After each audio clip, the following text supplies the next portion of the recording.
inside the circle. 11th annual whiteboard predictions. 190 pounds. Sean, these are your contestants. There's your winner. Let's have a good day. No, I'm just kidding. We'll go through them. But that, my man, is how we do it. That's how we do it. You know what's funny? If you've watched the show over the last couple of years, you get the joke here. Yes. But I honestly think it's Dublin doing this to me. Yeah? Yeah, we'll get to that later. Okay. Everything okay? Yeah, I'm good, man. Okay. 190 pounds. Sean, break down the field. This field, I don't expect any bizarre results. This is a pretty straightforward. I expect this weight to go according to strip. But once we get to the Conso semifinals, pull up a chair because we got two good ones on tab. And with that, let's take a look at the other 15 wrestlers here. Let's do it. McDaniel, Taze Valley, DePhillips from Upper Arlington, Lawrence from Hilliard-Davidson, Price from Dublin, Scioto, Sager from Marysville, Woodward from Pickerington North, Osborne, Big Walnut, Hoffman, Lancaster, Mitchell, Dublin, Kaufman, Moore, Watkins Memorial, Redmond, Newark, Slack, Olentangy, Orange, Quillen, Olentangy, Liberty, Cornwell, Grove City, McGow from Worthington, Kilbourne, and Mullins from Mount Vernon. Sean, we're bringing them out. Let's go. We're going to start in the bottom here. I think this is a more easier way. We're going to have Quillen, who's had an absolute fabulous season this year. Watch the first show. I'm not going to say I told you so, but I told you so. In the top there, we're going to have him taking on Mitchell from Dublin. Up from Dublin. And then we're going to hashtag this, man. There's two kids. God, this is another one of those weights that it just could go either way because neither one of them really score a lot of points. They're both waiting for somebody to make a mistake. They guys just don't really open up, and they maybe get a little nervous in the big lights there. But we're going to have Seeger of Marysville pushing through. Are we hashtagging this? We did hashtag. I love it. Friday night fireworks, folks. Keep an eye on this one. You're in the gym the whole time. Watch that match. Best match of this weight class on Friday night. Boom. Moving Sean, over. we are bringing these guys over. Start from the top for me. We're going to go with Mullins. Okay, to Mount Vernon. Taking on Woodward from Pickerington North. Yes. A rematch of a sectional match. We're going to have Hoffman taking on Lawrence, which is again another rematch of a sectional match. Hoffman, Lancaster? Yes. And who's the Western North? What? Hoffman and Lawrence from Lawrence, Hilliard-Davidson. Got it. It's late, folks. Leave us alone.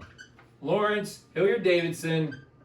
Got it. Sean, let's break it We're going down. to start in the top where Mullins did wrestle Woodward. He did get the pin in the second period. I think he was controlling the match until this. We're going to have Mullins moving up in the top. Got you.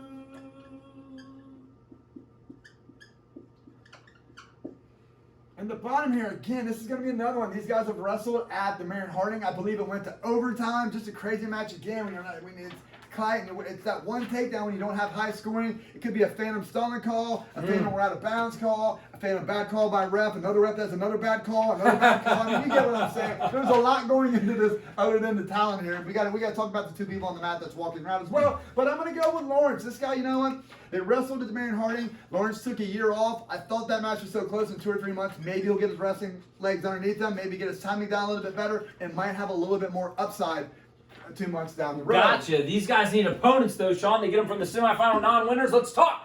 I'm going to start in the bottom here because... Of course you are, because the top one's already taken. This is a match that was wrestled in the dual meet between O-Lib and Dublin here, and it had to be the craziest match I've ever watched in upper weights in a long time. I do not know at all what the strategy was from both camps. They spent 5 minutes and 55 seconds in the double hunter and a lock around the body. I don't know what we're doing there, but I think Quillen since then has progressed a little bit more. He had that big win with Kyle Snyder. He's had a couple other big wins. This guy's really running well. I don't think he's lost for a while, and he's just running hot. And I'm drinking the Kool-Aid here. We're going to go with Quillen moving on. Quillen, Olentangy Liberty. So we have Sager coming over here.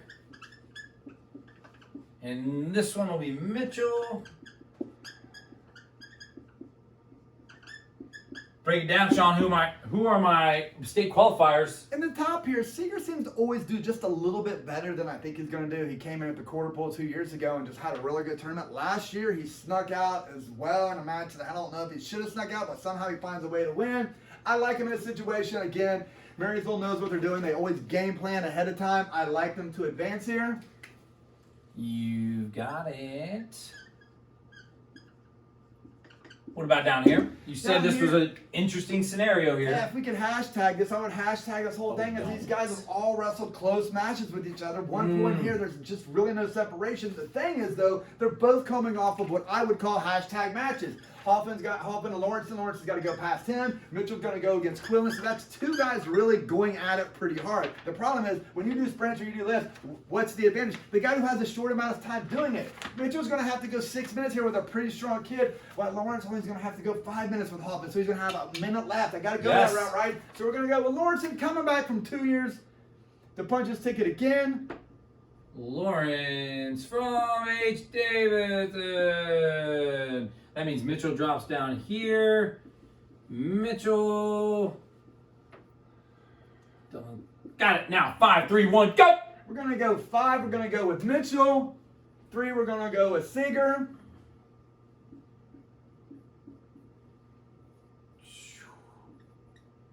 And that's it, Sean.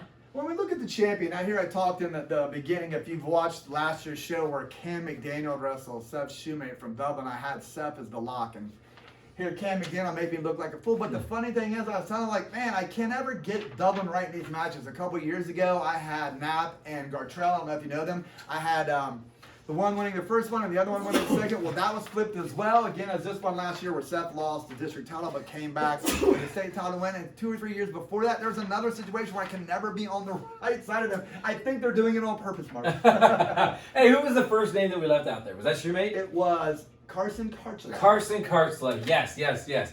and then Shoemate last year, and that's when Camden came in, and now we're putting Yes, Camden here in we again. are. No, So this is our 4th year? Yes, yes. Got it. This Got is it. our 4th year. Yes. Okay. Well, there's your field. Camden McDaniel from Tays Valley, your champ. Runner-up, Quillen from Olentangy Liberty. Sager from Marysville. Lawrence from Hilliard-Davidson. Mitchell, Dublin Kaufman, and Mullins from Mount Vernon. And now you are inside the circle. Oh, man. I really feel like I got to sneeze. I didn't think